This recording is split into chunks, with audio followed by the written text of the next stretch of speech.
इस कहानी की शुरुआत में हमें अफ्रीका के जंगल का सीन दिखाया जाता है, जहाँ सभी जानवर खुशी से रहा करते थे। बिली नाम का एक नेवला अपने दो शेर के पास आता है। शेर का नाम सोक्रेटस होता है, जो बहुत ही शांत किस्म का था और वो बिल्कुल भी हिंसा नहीं करता। वो दोनों बातें करने लगते हैं। बिली पत्थर और लकड़ी की मदद से गोल्फ खेलने लग जाता है। तभी वहाँ बिली की वाइफ बोनी आती है, जो बिली से कहती है कि पानी खत्म हो गया है, इसीलिए जाओ पानी लेकर आओ, क्योंकि इस बार जंगल में सूखा पड़ गया था और पानी का कहीं नामो निशान नहीं था, क्योंकि इंसानों ने नदी के बीच में बांध बना दिए थे। लेकिन जानवरों को इस बारे में कुछ पता नहीं था। वहीं हम समुद्र में एक जहाज को देखते हैं, जिसमें शेफ खाना बनाने के लिए एक चास नाम के मुर्गे को मारने वाला था, इसीलिए उसने उसे बांध रखा था। वो मुर्गा बड़ा चालाक था, इसीलिए वो चाकू से रस्सी काटकर वहां से भाग जाता है। मगर जब वो खिड़की से कूदने लगता है तो वो नीचे एक बार टब में जाकर गिरता है, जिस पर बहुत सारे जानवर ट्रेवल कर रहे थे, जिनमें विनीफ्रेड और विस्टन नाम के कछुए, टोबी नाम का कंगारू, इस्माइली नाम का तस्मानियन डेविल और एक पोलर बेयर सूखी होती है। वो सभी चार्ल्स का अपनी बोट पर स्वागत करते हैं। चार्ल्स उन सभी से पूछता है कि तुम सभी कहाँ जा रहे हो, तो विनीफ्रेड उसे बताती है कि हम सभी के जंगलों और रहने की जगह को इंसानों ने बर्बाद कर दिया, इसीलिए हम एक ऐसी जगह पर जा रहे हैं जो इंसानों से बहुत दूर हो। और वो एक एक करके उसे अपनी कहानी सुनाते हैं। विनीफ्रेड बताती है कि मैं और विंस्टन साथ में एक टापू पर रहा करते थे, मगर वहाँ इंसानों का एक जहाज टूट गया, जिससे सारा क्रूड ऑयल पानी में मिल गया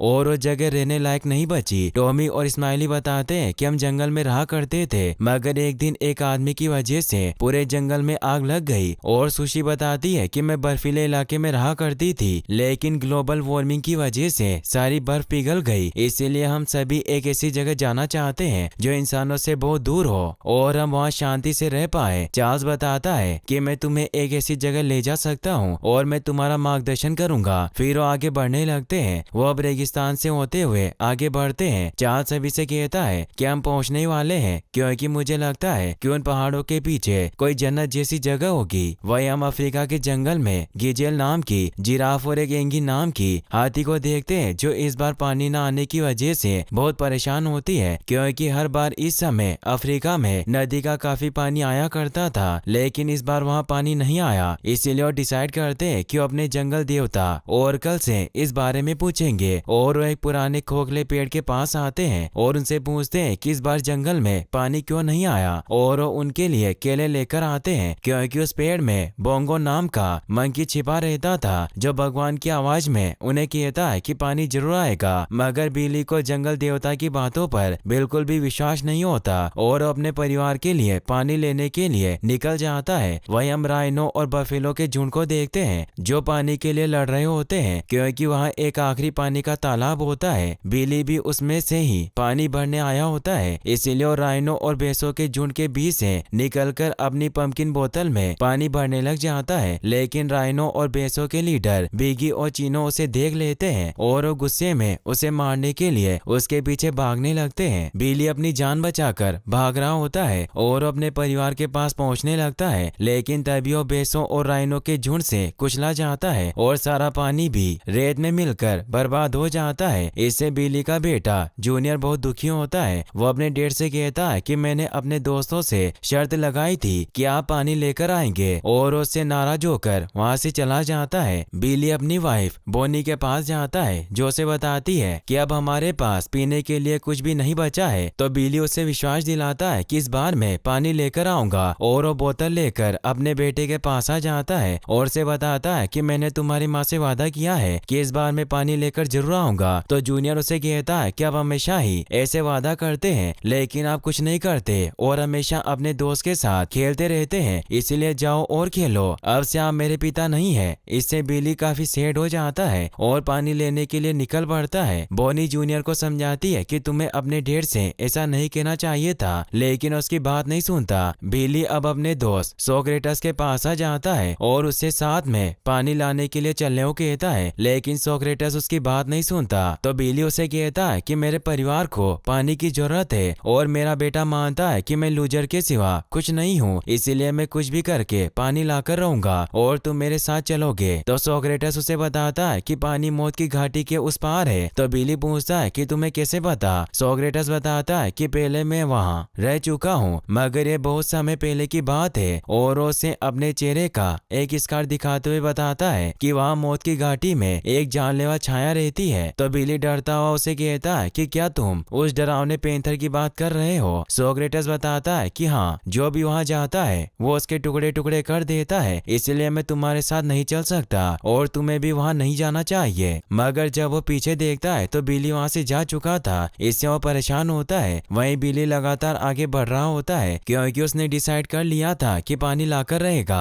वो चलते चलते मौत की घाटी की एंट्रेंस पर पहुंच जाता है, जहाँ उसे बहुत सारे जानवर के कंकाल दिखाई देते हैं। ये जगह काफी डरावनी लग रही थी। तभी पीछे से कोई उस पर हाथ रख देता है, जिससे उसका दिल जोर से धड़का। मगर वो देखता है कि वो सोक्रेटस होता है, जिससे वो खुश होकर उसे गले लगा लेता है। तभी यहाँ पेंथर आने लगता है तो बिली कहता है कि हम तुमसे नहीं डरते। तो सोक्रेटस उसे समझाता है कि हमें हिंसा नहीं करनी चाहिए, इसीलिए हमें यहाँ से भागना होगा। और वो दोनों वहाँ से भागने लगते हैं, लेकिन वो पेंथर बिली के पीछे पड़ जाता है और उसे घेर लेता है, जिससे बिली काफी डर जाता है। मगर तभी वहाँ सुशी आकर उसकी जान बचा लेती है। सोक्रेटस एक पोलर बेयर को अफ्रीका में देखकर काफी हैरान होता है। तभी वहाँ सुकी के बाकी दोस्त भी आ जाते हैं। चार्ल्स सोक्रेटस और बिली को बताता है कि हम स्वर्ग जैसी अच्छी जगह की तलाश में निकले हैं, जहाँ बहुत सारा पानी हो। फिर वो सभी साथ में सो जाते हैं, मगर बिली को नींद नहीं आती। वो सोक्रेटस से पूछता है कि तुम्हारे मुंह पर ये स्कार कैसे बना।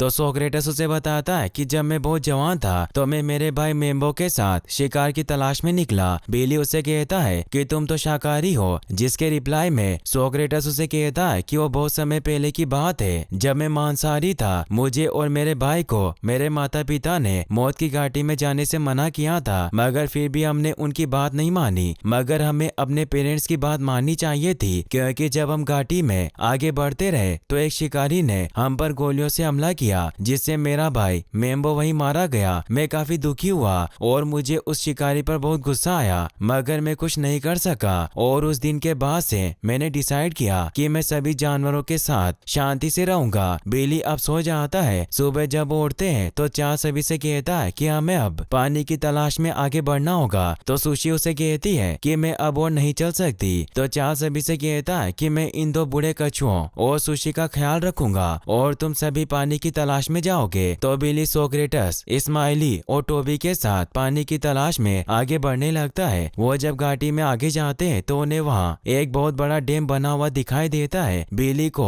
उसमें सीढ़ियां नजर आती है, जिनसे ऊपर पहुंच जाता है, जहाँ वो देखता है कि वहाँ बहुत सारा पानी है, मगर वो सारा पानी डैम की वजह से उनके जंगल तक आने से रुका हुआ है। वह मिस्टर स्मिथ को देखते हैं, जिसने ये बांध बनाया होता है क्योंकि उसने पानी में अपना एक लग्जरी रिसोर्ट बनाया हुआ था और वो डैम के पानी से इलेक्ट्रिसिटी बनाना चाहता था। इसीलिए आज वो टोटो नाम के एक चिंपैंजी से अपने रिसोर्ट की ओपनिंग करवाता है। टोटो एक पालतू जानवर था। वहीं बिली के सभी साथी डैम पर पहुंच चुके थे और वो सभी बोट से रिसोर्ट की तरफ बढ़ने लगते हैं, मगर उनकी बोट क्रैश हो जाती है, जिससे वो सभी नीचे गिर जाते हैं। अब वो सभी रिसोर्ट में आ जाते हैं, जहाँ वो सभी मस्ती करने लगते हैं। मगर जब वहाँ मौजूद लोग शेर को देखते हैं तो सभी डर जाते हैं और वो स्मिथ को इस बारे में बताते हैं। इसीलिए स्मिथ अपने शिकारी को वहाँ भेज देता है। वो शिकारी बिली पर हमला कर देता है, जिससे बिली एक एक्वेरियम में गिर जाता है, जहाँ पिराना और शार्क उस पर हमला कर देती है, मगर वो किसी तरह उन्हें चकमा देकर उनसे बच जाता है। स्मिथ की लड़की माया बिली को बचाने की कोशिश करती है, लेकिन वो शिकारी पुल के सारे पानी को बाहर निकाल देता है, जिससे बिली टनल से होता हुआ बाहर जाने लगता है, लेकिन टोटो से बचा लेता है। अब टोटो बिली के बाकी दोस्तों को भी बचाकर अपने रूम में ले आता है। वो सभी को बताता है कि शिकारी बहुत खतरनाक है, वो तुम्हें मारना चाहते हैं, इसीलिए तुम्हें यहाँ छिपकर रहना होगा और यहाँ मौजूद किसी चीज को मत छूना। फिर वो बाहर आ जाता है, जहाँ शिकारी और स्मिथ की बातें सुनता है। इसमें शिकारी से कह रहा था कि तुम उन जानवरों को मत मारना, क्योंकि प्रेस वाले हमारे लिए मुसीबत खड़ी कर सकते हैं। तुम बस उन जानवरों को पकड़ लेना और हम उन्हें वेगास के कैसीनो में भेज देंगे, जिससे हमें बहुत प्रॉफिट होगा। शिकारी तभी बाहर आ जाता है। शिकारी को देखकर टोटो चुपचाप वहाँ से निकल जाता है। टोटो टोटो जब वापस अपने कमरे में आता है तो वो देखता है कि सोक्रेट्स और उसके दोस्तों ने उसके पूरे कमरे को खराब कर दिया है। इससे उन पर बहुत गुस्सा होता है और उन सभी से कहता है कि मैंने तुम्हें किसी भी चीज को छूने से मना किया था, लेकिन फिर भी इस्माइल उसकी बात नहीं सुनता और बेड को फाड़ने लगता है। वहीं बिली भी नहाने के मजे ले रहा होता है। ये देखकर टोटो से रोक देता है। फिर वो सभी को बताता है कि मैं यहाँ जॉब करता हूँ, लेकिन मैं तुम्हारी वजह से परेशानी में आ गया हूँ, इसीलिए तुम मुझे बताओ कि तुम्हें क्या चाहिए। तो बिली उसे बताता है कि हमें पानी चाहिए। तो टोटो उसे एक वाटर की कैन देता है। सोक्रेटस टोटो से पूछता है कि तुम हमें नहीं जानते, फिर भी तुमने हमारी मदद क्यों की। टोटो बताता है कि अंटर ने तुम्हें देख लिया होता तो तुम्हें मार डालता। तो सोक्रेटस उसे कहता है कि इसका मतलब ये है कि तुम भी हमारी तरह हो। टोटो उसे साफ इनकार करता हुआ बताता है कि मैं चिड़ियाघर में पला बड़ा हूँ, इसीलिए मैं तुम्हारी तरह बिल्कुल नहीं हूँ। बिली टोटो से कहता है कि हमें बहुत सारा पानी चाहिए क्योंकि हमारे जंगल और परिवार को पानी की जरूरत है। टोटो ने बताता है कि मैं तुम्हारी प्रॉब्लम सोल्व कर सकता हूँ। हम बांध के पास जाएंगे और फ्लड गेट को खोल देंगे, जिससे तुम्हारी घाटी में पानी चला जाएगा और फिर तुम सभी यहाँ से चले जाना। वही हम स्मिथ को देखते हैं जो अपने सभी इन्वेस्टर को बताता है कि हमने जो ये डैम बनाया है इसके कई फायदे हैं। इससे हमारा टूरिज्म बढ़ेगा और इलेक्ट्रिसिटी जनरेट होगी, जिससे कई शहरों में लाइट की प्रॉब्लम को दूर किया जाएगा। तभी वहाँ स्मिथ की बेटी माया आ जाती है जो अपने डैड से कहती है कि आपको यहाँ जंगल में रहने वाले बेजुबान जानवरों के बारे में भी सोचना चाहिए था कि वो बिना पानी के कैसे जिंदा रहेंगे, वो सभी मर जाएंगे। लेकिन स्मिथ उसे चुप करवा देता है और कहता है कि अपने कमरे में जाओ। तो माया उन्हें कहती है कि आप ये सब पैसों के लिए कर रहे हैं। स्मिथ अब सभी लोगों को डैम दिखाने ले जाता है। वहीं टोटो डैम के इंटीरियर में पहुंच जाता है, मगर उसके पीछे पीछे बिली और उसके सभी दोस्त भी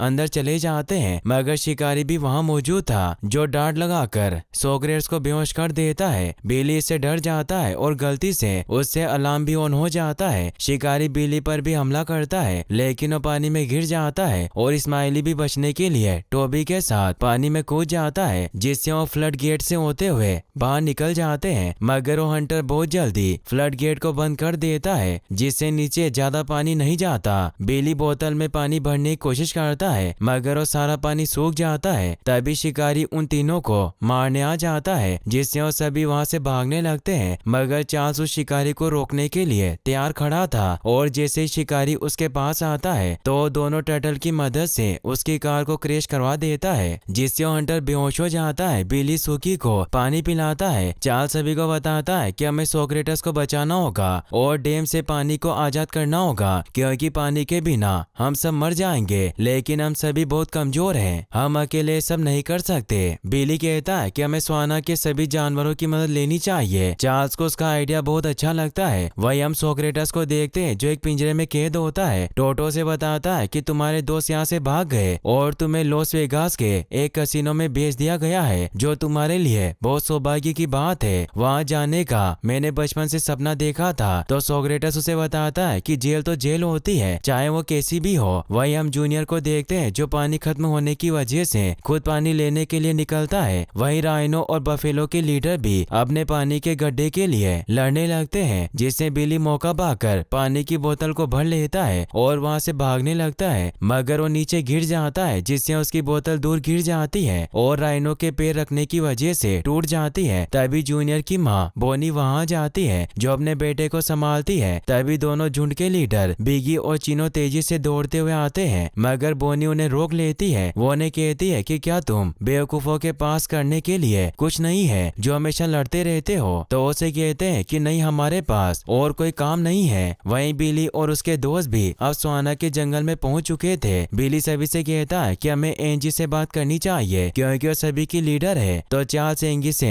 बात करने के लिए उसके पास पहुंच जाता है, जहां उसकी तारीफ करता है और उसे बताता है कि हमें जानवरों की एक कॉन्फ्रेंस बुलवानी है क्योंकि हमने पानी का पता लगा लिया है और ये सब तुम्हारे हीरो बिली ने किया। इससे वो हैरान होते हैं। फिर बिली पेड़ की मदद से एक हॉर्न बजाता है, जिसे सभी जानवर सुन लेते हैं और वो सभी जंगल के पुराने पेड़ के पास इकट्ठा होने लगते हैं। एंगी सभी को बताती है कि ये सभी हमारी पहली ऐतिहासिक सभा है, इसलिए यहाँ कोई एक दूसरे से लड़ाई नहीं करेगा, ना ही नुकसान पहुँचाएगा, क्योंकि यही जंगल का नियम है। तो सभी जानवर उसकी ये बात स्वीकार कर लेते हैं। बिली सभी को बताता है कि मैंने पानी के ठिकाने का पता लगा लिया। पानी को इंसानों ने डैम में कैद करके रखा हुआ हुआ है और इंसान हमारे साथ बहुत बुरा बर्ताव करते हैं, इसीलिए हमें कुछ करना होगा और उनसे अपना पानी वापस लाना होगा। मगर जानवर इंसानों से डरते थे, इसीलिए कोई उनका साथ देने के लिए तैयार नहीं होते। तो विंस्टन और विनीफ्रेड सभी को बताते हैं कि पानी सिर्फ पानी नहीं है, ये हमारे पूर्वजों का खून है और ये बात हम अच्छे से जानते हैं। हम 700 साल पहले पैदा हुए थे पैसिफिक ओशियन के एक द्वीप पर। हम अपनी जिंदगी में कई सारे इंसानों के संपर्क में आए और हमने उन्हें अपनी प्रकृति को बर्बाद करते देखा, मगर हम इसके खिलाफ कोई कदम नहीं उठाते। इसीलिए हमने सब कुछ खो दिया,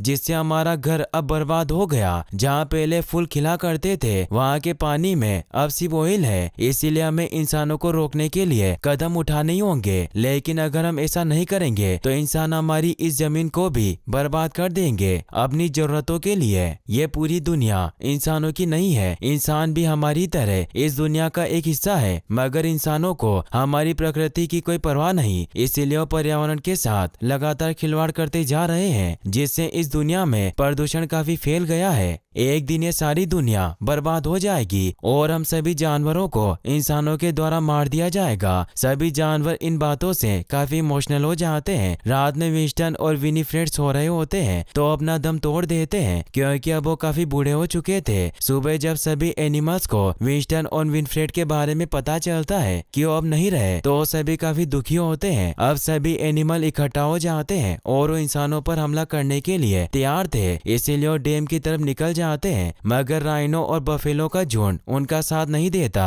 सभी जानवर अब डैम के काफी करीब पहुंच जाते हैं। शिकारी उन्हें देख लेता है और उन पर हमला करने के लिए प्लेन लेकर आ जाता है और मिसाइल से उन पर हमला करने लगता है, लेकिन तभी टोटो वहां आकर शिकारी को बेहोश कर देता है, क्योंकि टोटो भी आजादी का महत्व समझ चुका था। वो मिसाइल डैम के अंदर चली जाती है, लेकिन ब्लास्ट नहीं होती। टोटो किसी तरह प्लेन को क्रैश कर देता है, मगर वो शिकारी उस पर गन पॉइंट कर देता है, लेकिन तभी बोंगो नाम का मंकी एक पत्थर फेंककर शिकारी को बेहोश कर देता है। चार्ल्स अपने मधुमक्खियों और दिमाग दोस्तों को रिसोर्ट में भेजकर वहाँ के लोगों पर हमला करवा देता है, जिससे वो सभी वहाँ से भागने लगते हैं। माया सोक्रेटस के पास आती है, क्योंकि उसे एहसास हो गया था कि सोक्रेटस अच्छा है और वो किसी को नुकसान नहीं पहुँचाना चाहता। उन्हें तो बस पानी चाहिए, इसीलिए उसे आजाद कर देती है। शिकारी जब वहाँ आता है तो ये देखकर काफी गुस्सा होता है कि सोक्रेटस वहाँ से भाग गया, मगर तभी सोक्रेटस उसके पीछे आ जाता है और उसे घूरता है, क्योंकि शिकारी वही हंटर होता है जिसने सोक्रेटस के भाई को मारा था। इसलिए सोक्रेटस उस पर हमला करके उसे पानी में गिरा देता है और पानी को बाहर फ्लड गेट की तरफ निकाल देता है। वहीं बाहर सभी जानवर डैम को तोड़ने के लिए उस पर हमला करते हैं, लेकिन इससे कुछ नहीं होता।